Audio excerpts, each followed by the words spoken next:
Welcome to the Voteboard, the election prediction podcast. We give you the inside information you need to handicap elections. I'm your host, the chairman of the Voteboard, David Dermer. Today we're parachuting into the world of Louisiana politics. The Pelican State is in the midst of a jungle primary for governor. 15 declared candidates are on the same ballot with their party printed next to their names. There are 8 Republicans, 4 Independents, 2 Democrats, and 1 with no party affiliation. If no candidate gets 50% plus 1 in the October 14th primary, the top 2 will face off in the general election on November 18th. Our guest today is legendary Louisiana politico Roy Fletcher. Roy has been involved in the peculiarities of Pelican State politics for over 45 years. He really knows Louisiana, her history, culture, people, and of course, her politics. Keep in mind, betting on elections in the United States is not legal, but we could talk about betting on elections all we want. Now let's get into the nitty-gritty of the Louisiana governor's race. Roy Fletcher, great Louisiana legendary politico, thank you for joining us on the Voteboard, the election prediction podcast. I've got some questions for you and your background a little bit, Roy. I understand that you have had over 500 plus elections in your career, and probably a lot more than that. I quit counting somewhere along the way. I guess the plus. Tell me a little bit about what got you started. I think it was back in 1978. How did you get started in politics, and how did you develop your political career? Well, politics in Louisiana is like LSU football, you know. You're always involved in it. And I was as a kid, and eventually I went to undergraduate school, and, you know, normally the course would be to go be a lawyer, but I decided to be a professor and spent a few years there, got a master's degree and hours toward a PhD, and then decided I really didn't like that. I think I'll just do politics. And that's what I started doing. And I got in this business in 1978 with Ray Strother, Gus Weil. In 1980, a fellow named James Carville came in our firm. And in 83, the firm broke up. There wasn't enough oxygen in a room to hold us all. And in 1984, I started my own business. And since then, that's what I've been doing. That's about 40 years on my own, and about, I guess, probably another 5 or 6, about 45 years in this business. Now, Roy, you were born and raised in Louisiana, from what I understand. If you could tell me a little bit about the different regions of the state politically. In North Louisiana is very much like the panhandle of Florida.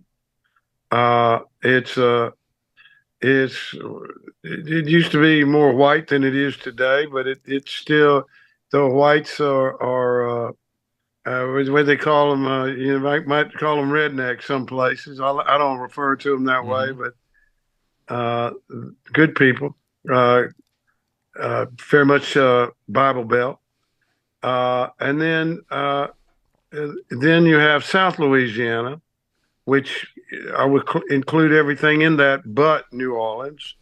And South Louisiana is a place that was settled by people from France that came through Canada, through Acadia in Canada, and came down to South Louisiana and settled it.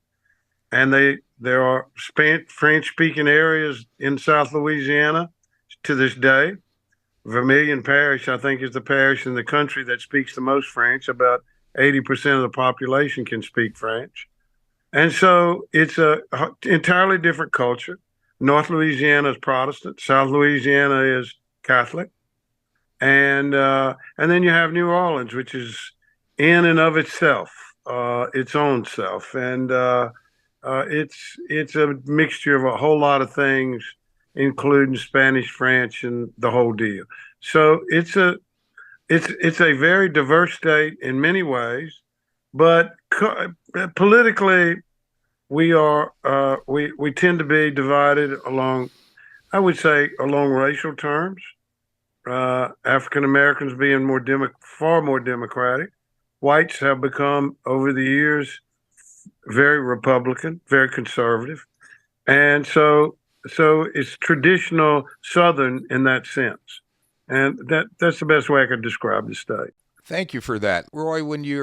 We talked last, you talked about the populist streak in Yes, Louisiana, the populism going back to yes, Huey Long, Kingfish, and the later Longs, correct. and their role in very much in how even today, almost 100 years later, how people view themselves in Louisiana and the rest of the country. Could you expand on that a little? Absolutely. Huey Long, for better or for worse, that just depends on your political orientation. Uh, Literally took a state that was very, very poor and did a lot of things to modernize the state in terms of public works and that sort of thing, and even integration, a number of things.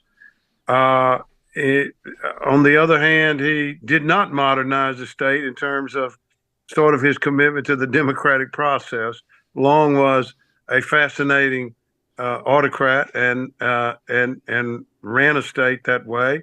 He was brilliant, however, in the sense that he knew what mass communication, public communication was, and he knew how to deliver a political message.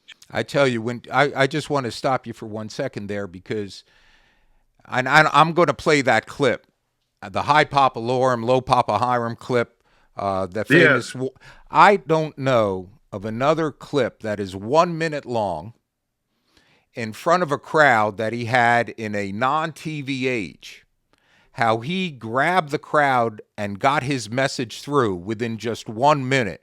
It's a brilliant piece, and we're going to play that now. The Democratic Party and the Republican Party was just like the old patent medicine drummer that used to come around our country. He had 2 bottles of medicine. He'd play a banjo and he'd sell 2 bottles of medicine. One of those bottles of medicine was called Hypopalorum. And another one of those bottles of medicine was called Low Papa Hiram. Finally, somebody around there said, is there any difference in these medicines? Oh, he said, considerable. They're both good, but they're different. He said that Hypopalorum is made from the bark off the tree that we take from the top down. And that Low Papa Hiram's made from the bark that we take from the root up. And the only difference that I found between the Democratic leadership and the Republican leadership was that one of them was skinning from the ankle up and the other one from the ear down when I got to Congress. And Long was very much a class politician. He understood, but he understood what class meant in terms of Louisiana politics, in Southern politics. He had witnessed the whole notion of Bourbonism coming along and using race as a way to divide blacks from poor whites and create all kinds of problems with that. And so he had a way to get by that. And he was able to rally to the extent that blacks voted in Louisiana at the time. He was able to rally poor whites that were disenfranchised, etc., in a way that, along with the few black voters, that made a case for government intervention, government help for people, government assistance and education, so on and so forth. Long was very much a populist in the liberal tradition of the word. And he was able to continue that through his brother Earl, as well as Russell Yes, Long, his son. Yes. Earl was the one that came on my radar screen as a very young boy. I was driving with my mother from one town to another one day, and she saw a rally going on, and she pulled over and took me to it. I was 5 years old, and it was, or maybe 6, and it was Earl Long speaking from the back of a truck bed, a pickup truck bed, and I mean, it was unbelievable what he did and what he said, and You have a clear memory of that. You have a yes, clear memory of that as a child yeah, oh watching it. yeah, clear as day. Did that excite you about getting into politics in Oh yeah, Louisiana? that was. I Yeah. mean, that became my life's impetus. Hmm. Politics, in the way that it was practiced, became at that time became my life's impetus. That's what I wanted to do with my life. I never did know that you could actually make money doing it. Nobody else did either at the time, but we stumbled around and found a profession. Well, let's move a little bit forward now, if we can, into today's time. Last time we spoke, you told me that you believe Senator Kennedy is the most popular politician right now in the state. What do you attribute his popularity to? I think that number one is, by the way, I'll just finish the story there a little bit. Sure.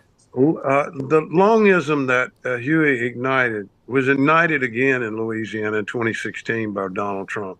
There is no question in my mind about that. It's very, very much Huey Long-esque, and his base and his constituency was that way. Now, Kennedy is a very, very, very bright guy. Yeah, I mean, he was a guy that graduated top of his class or near the top at University of Virginia Law School, went to Vanderbilt, was very, very bright, very well educated, went on to Oxford, got a master's degree in law. But John always sort of had, to some extent, a little bit of trouble, communicating with people. But John has learned through the years, and I give him enormous credit for this. He has learned how to communicate, and I think that it's a skill that he had. He just fine-tuned it. He's learned how to communicate with people in a way that's very folksy, very down to earth, and very shrewd. And you can see the man's intelligence come out even as he's as folksy as he is. People really like that about him.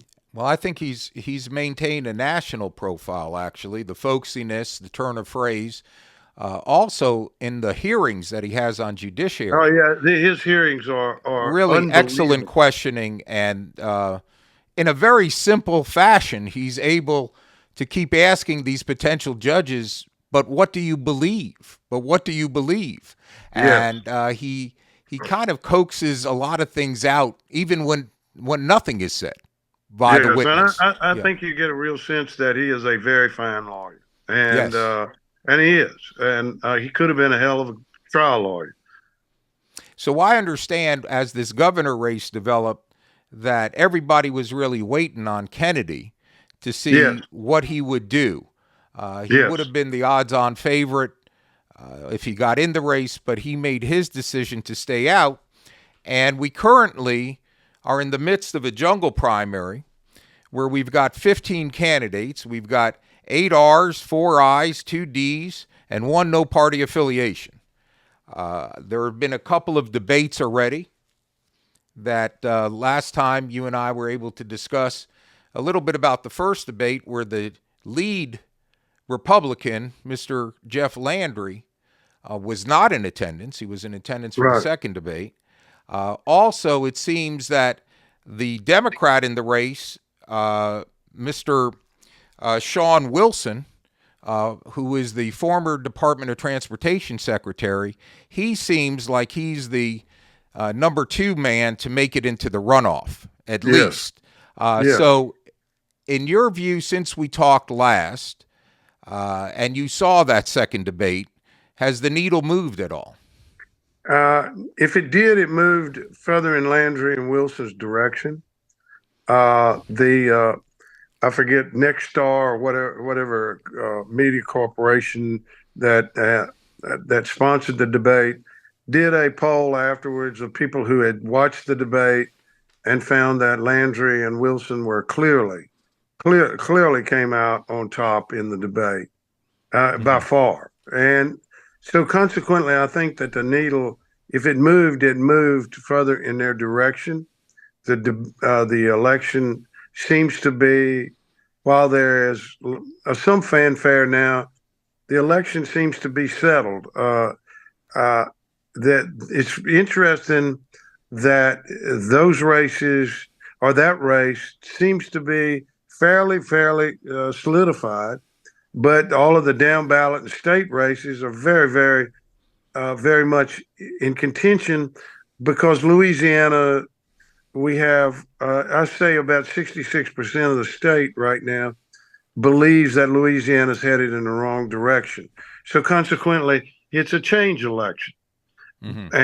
But in the governor's race, it had tended to solidify around Landry.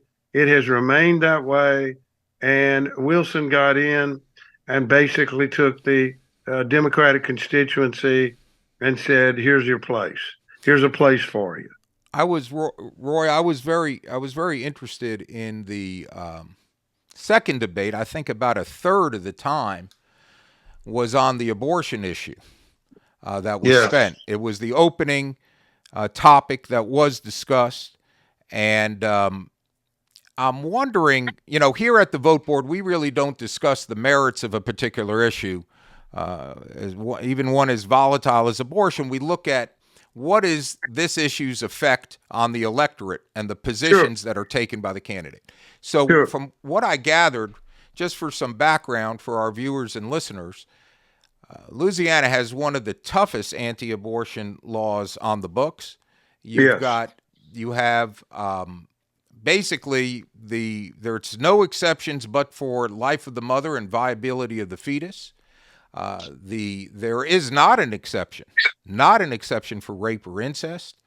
And when I saw and heard the candidates' positions, basically all were pro-life and pretty emphatic about it. Now, Wilson had a little bit of a straddle going on because Sean Wilson said, "I'm personally pro-life. However, I don't want to see anybody in the government get in between a doctor and their patient." So it's sort of like a little bit of a wedge there.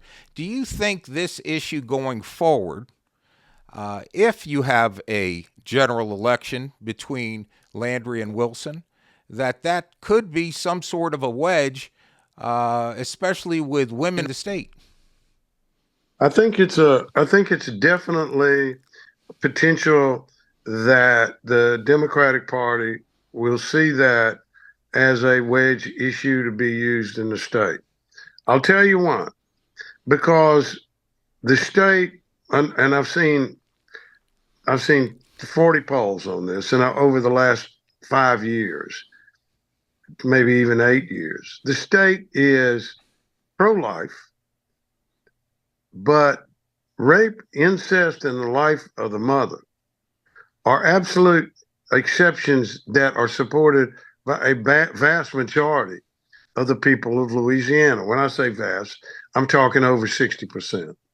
So that kind of issue lends itself to, and because of its volatility and passion, it lends itself to the potential for a wedge issue. Yes. Okay, and it looks like, because obviously from this debate, it seems those two candidates that we believe, and the general consensus is Landry and Wilson will be in the general, they're already starting to look at positioning themselves. Yes, absolutely they are. On the issue of crime, Louisiana has some of the highest crime statistics in the country. Absolutely. And it seemed that you also have a little bit of an issue as far as off of the Green case, which happened in 2019. There are issues of police misconduct and brutality. That seems to be wedged in together in the debate. There was a discussion on that. Could you expand on that a little bit? Yeah, I mean, it is. That was an incident that occurred. It has all kind of ramifications to it, but clearly it is argued. It's argued from the position of the worldview of the individual. I mean, something bad really happened, or something that bad happened that you should have expected, or whatever the case may be, because somebody was a criminal and doing criminal things. That's sort of the way it breaks down, and the worldview sort of tells you which side you're going to be on. But as an issue itself, crime is an enormous uh, issue in this race, in the sense that it dredges up all kinds of things in Louisiana. And one of those things is the whole history of segregation, integration, so on and so forth. And so it has a racial tinge to it. On the other hand, the fact is that the crime victims in Louisiana almost all tend to be black, and so it's very, very, I say almost all. I mean, a great proportion of them tend to be black, and that tends to be where the crime is. And so it just it just creates that whole uh, milieu of what has been talked about for 100 years in Louisiana and the South. Absolutely. The the other issue that I saw that it caught my attention. Obviously, there was some ads have been put out attacking Landry on corruption issues, cronyism issues. There's one involving a Texas law firm that gave $5,000 that had been involved in some insurance fraud, from what I understand, and been removed from doing business in the state. Landry's response, of course, is that he's got 11,000 contributors and he's got $9 million or so dollars. He can't sift through every one, et cetera, et cetera. You have other issues involving Medicaid providers that there's a lot of questionable things going on that have been raised as far as when the Attorney General came in. He was going to fight the Medicaid fraud, and he did file a number of actions against Medicaid health providers. But now, later on, you've got some that have contributed to his campaign too, or through PACs that are basically supporting him. Do you think any of this is going to stick? Any of these corruption, cronyism allegations against Landry? Well, no, but let me tell you why. I think that first of all, that there's a sense of that. We're kind of used to all that kind of allegation in the state. I mean, Edwin Edwards was our governor for 4 terms. We got used to it. Yeah. That was were you involved in getting that slogan, vote for the crook, it's important? No.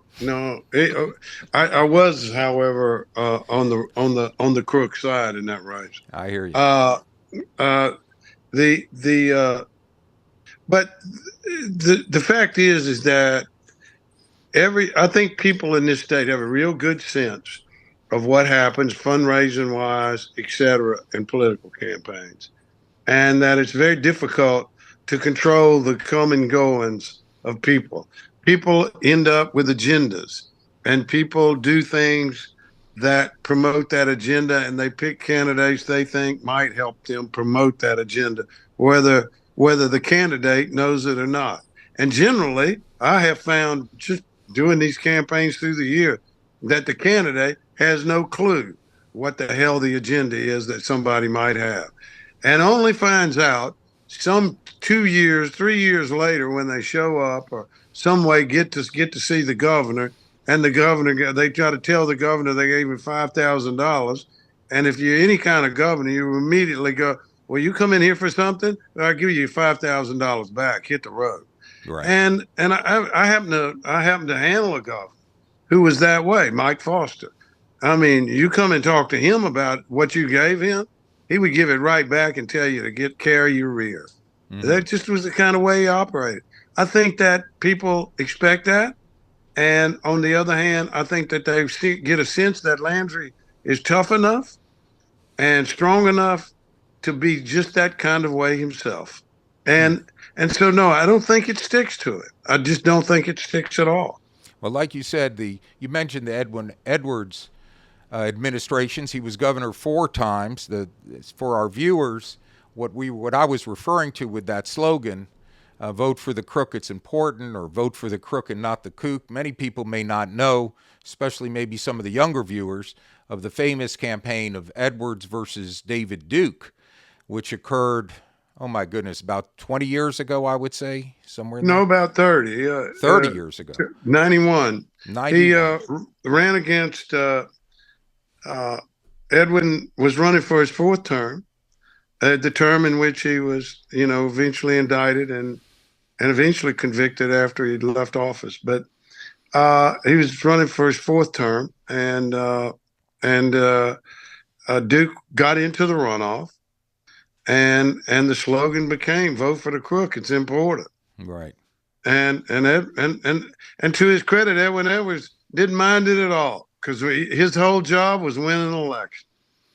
He certainly was good at that. You got to give him that. He was good at that. Talking about education, which is obviously, when you say the word education, it can mean all kinds of things to different people. But do you see that as percolating in the general as being a key issue that will have Wilson or Landry distinguish themselves in some fashion? I don't think so. I mean, I don't think that education will be the place where either one of them really distinguishes themselves. I think that we are all pretty. I guess the question would it be education in terms of a social issue, and what books are allowed in the classrooms or in the libraries or something like that. And that may end up being some sense of an issue, but I don't think it will be that great of an issue. I do think, however, that everybody in this state agrees that our education system is failing, and for a variety of reasons, and something seriously needs to be done. But unfortunately, nobody wants to talk about really the bold stuff that needs to be done in a campaign. The campaigns are not that place to do that unless you're an outsider and you got plenty of money of your own, and you can make the case. So they've had a sprinkling of other issues of tolls, and obviously they criticized Sean Wilson as the Department of Transportation Secretary on maintenance of bridges, building of bridges on time. I think you'll probably get some of that in the campaign. There was one interesting issue that I saw on the sample ballot, and that is a constitutional amendment that's coming up, basically ensuring that exercising your religion is a fundamental right, to include that in the Louisiana Constitution. Correct. Will that have an impact of maybe driving some religious conservatives out to the polls, and it may be a benefit to possibly Landry? I think that's absolutely correct. Yes, I do. I think that's absolutely correct. It wasn't put on there by accident, huh? I don't know if it was put on there by design, but it's coincidences don't happen, Yeah, I hear you about that. Well, listen, Roy, I want to thank you very much for spending so much time with the Vote Board. And, of course, it's time now to do a little election predictions. Oh, yeah. And let me tell you where we're at on this thing.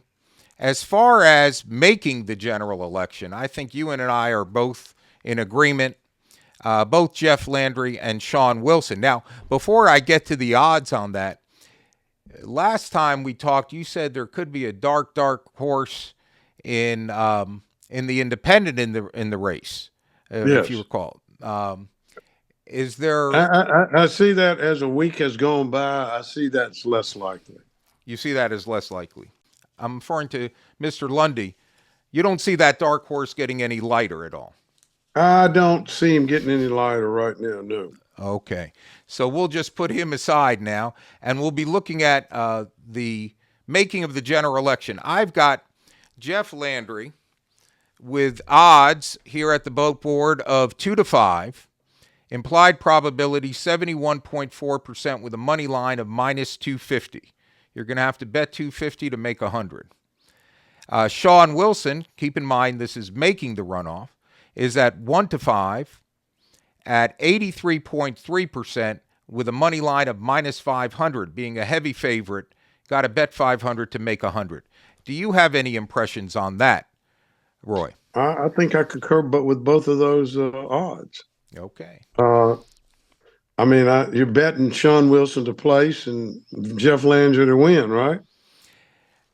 Yes. That's what we're yes. doing I'm here, just right? I'm just looking at making the runoff. You think Landry will come in as the top spot, obviously. Yeah, I do. I think 70%, that 71% that you said, I think that's pretty close. And as far as getting into the general election now, on the odds, I've got Landry at 2 to 5 with a 71.4% implied probability and a money line as a favorite of minus 250, meaning we got to bet 250 to make 100. And I got Wilson as the underdog at 5 to 2 with a 28.6% implied probability with a plus 250, meaning bet 100, make 250. So what's your thinking on that? Well, I think I'd bet Landry to win, and then I'd bet 100 on Wilson to win. If you follow me, yeah. I'd try to make a little money. You think, just as a side bet, you do agree that there is a chance that Wilson may, in the spirit of political campaigns, we never know what's going to happen, what's going to develop, especially in Louisiana. It could happen. And giving him an implied probability of 28.6%, you'd throw $100 on that, huh? Why not? Okay. Yeah, I mean, I like that. I would do that. Yeah, I would do that. But it wouldn't be something I would have. I wouldn't plan on supper, depending on the money. I understand. It's a long shot bet for you. Very long shot. Let me ask you, do you have now, as the soothsayer that you are, talking about election results? And this is not easy because we're going into a hypothetical, going all the way into November. We haven't had the jungle primary finalized yet. Do you have a results prediction as to the percentages in a Landry-Wilson race? About 57-43. 57% for Landry, 43% for Wilson. We're going to put that up, and we are going to see, because I know you're pretty good at this thing. So that's a pretty heavy win, though. Very, very heavy win there. It's a solid win. Yeah, it's a solid win, but I think that's legitimate. Well, Roy, I want to thank you very much once again for being so kind to join us on the vote board and give us your impressions of this election and Louisiana political history. Greatly appreciate you. I appreciate you having me. I really do. Thank you. Take care.